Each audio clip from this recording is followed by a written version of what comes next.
Good morning, everybody. It's Tuesday morning, and I'd like to discuss the economy a little bit, but in particular, college debt. Now, for the first time in history, college debt will exceed $1 trillion. That means that people graduating from college owe the banks of America $1 trillion. And one of the interesting things about that $1 trillion is that our trusting Congress passed a law that allows the bank to change your interest rate unless you've absolutely locked it in anytime they wish. So they can up your interest rate after you graduate. Now the problem with this college debt is that in years past it wasn't it didn't create that big a problem because tuition rates were much lower.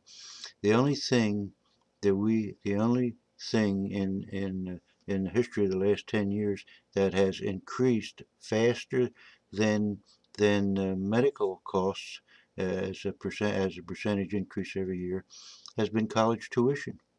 Now these universities are little money banks. I mean, some of them have billions of dollars in endowments, but yet they continue to charge outrageous prices.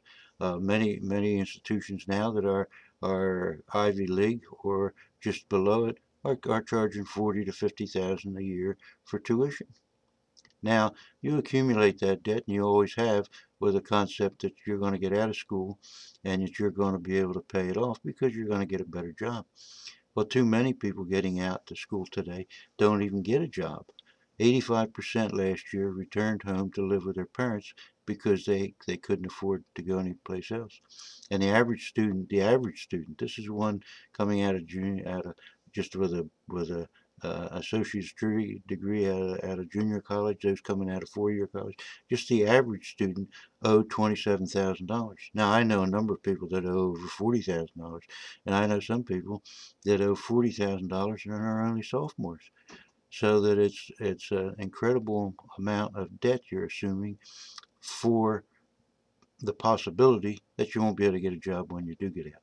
A friend of mine's son just was accumulated $40,000, or I don't know if it was all debt, but they went to school to were going to be an architect, a very hard program, and then they found out that architecture is one of the worst uh, places to find a job in this economy, and so they've reconsidered, and they'll probably come back and go to a junior college and get a bunch of credits out of the way before they decide what they're going to do.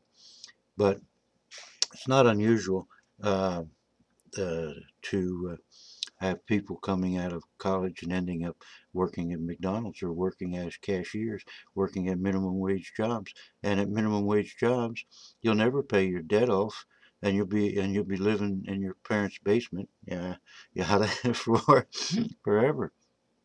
So the problem also with college debt, and you have to consider, is that if you go to make a loan for a car, that pops right up that you owe this debt, and you might not get the car. You go to move out of your parents' basement, you go to move into just a rental, let alone buy a house, that is on there as debt. And if you can't show a high enough income, you're not even going to get the option of renting a place, so that you're stuck, and more people are being stuck. Now the debt that you assumed only because you thought there was going to be a profit, that was going to turn into a profit, and it very well might not, and it might not pay at all in some instances to go to college. It might pay better to have an apprenticeship, or if your parents set $100,000 aside for you to go to college, it might very well pay them to, in this housing market, to buy you a house. If you don't have a mortgage payment, which is traditionally your largest payment, you could probably live on minimum wage. As long, all you have to do is pay for utilities and taxes. You could probably make it a couple of, you and your wife or your boyfriend or whatever, or a roommate. You could probably make it on a low wage. But we're not going to get any increase in wages. We keep getting decreases, and we get decreases because it's cheaper to make everything overseas. Old contracts, as they come to be renewed, people are losing their medical benefits. You go to the cashiers, here at our local ShopRite.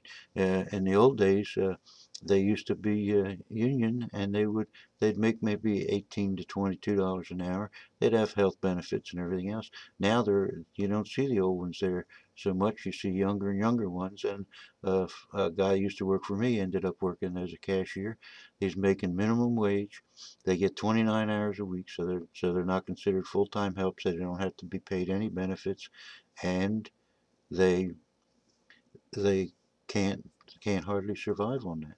So you have to hold down two jobs. So if you're holding down two jobs, you might get in 58 hours a week, and you still get minimum wage. So you put a little gas in the car, and that's practically it. How anyone can survive on this, I don't know. But both the Democrats and Republicans aren't doing a damn thing for you. So long as it's cheaper to manufacture overseas, we're not going to get any manufacturing jobs back. This new technology, the terrific 3D printing, is a beautiful technology, but I can guarantee this: the more complicated the technology becomes, the more complicated the machines become, the more uh, the more and more these machines are going to be made overseas and brought back here and used. So that we're in a rut, and there's no exit from this rut, because each contract's being signed, you're paying more and more of your health care. It's going to come out of your pocket, and these kids working at minimum wage, none of these people have health care. Where are they going to how are they going to get into the system for health care?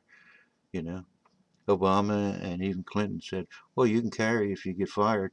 Their health company can't drop you because you're no longer in such a big pool, but you have to take over the payments. Well, if you're out of work, how the hell are you going to take over the payments? We are in we're in tremendous trouble, and with all these adventures of ours overseas, and with the price of gas, every time the price of gas goes up, that's an added tax on you, because in the old days, I couldn't even put $20 into my tank because it wouldn't hold $20 worth. Now $20 doesn't even get me a half a tank.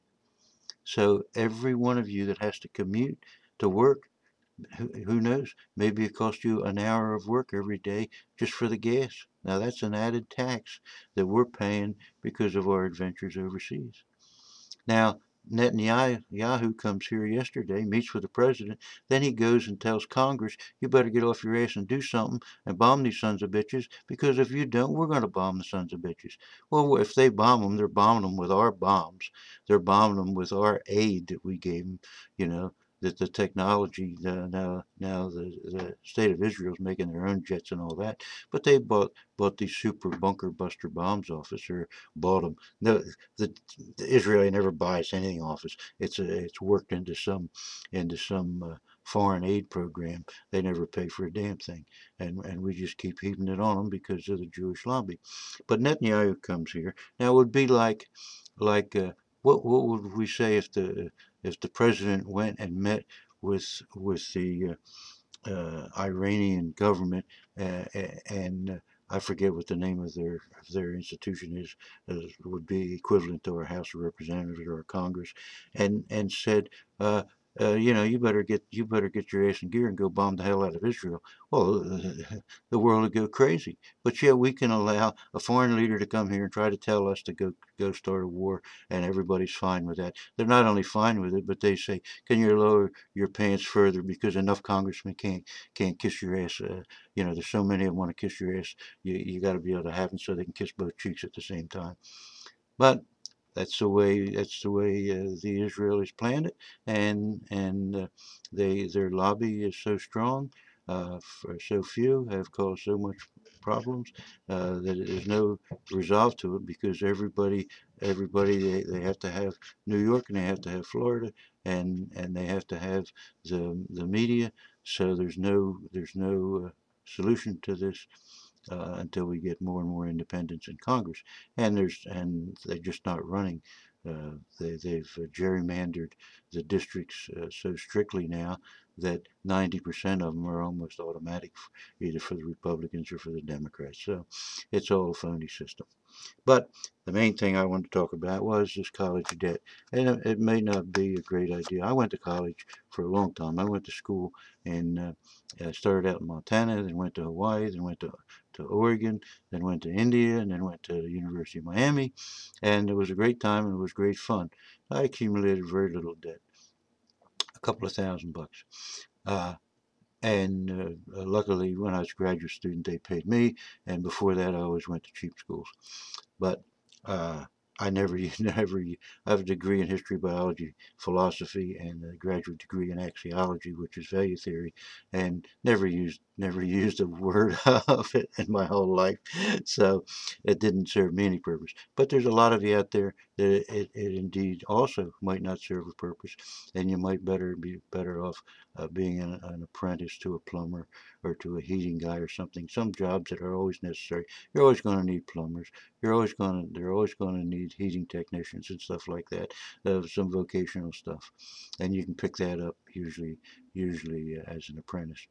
So you have to consider very seriously anymore uh, whether it's the value uh, to go to school. It might not be value added. It might just put you in debt and leave you there for an awful long time. Well, thank you for your time, and I appreciate all comments, but by all means.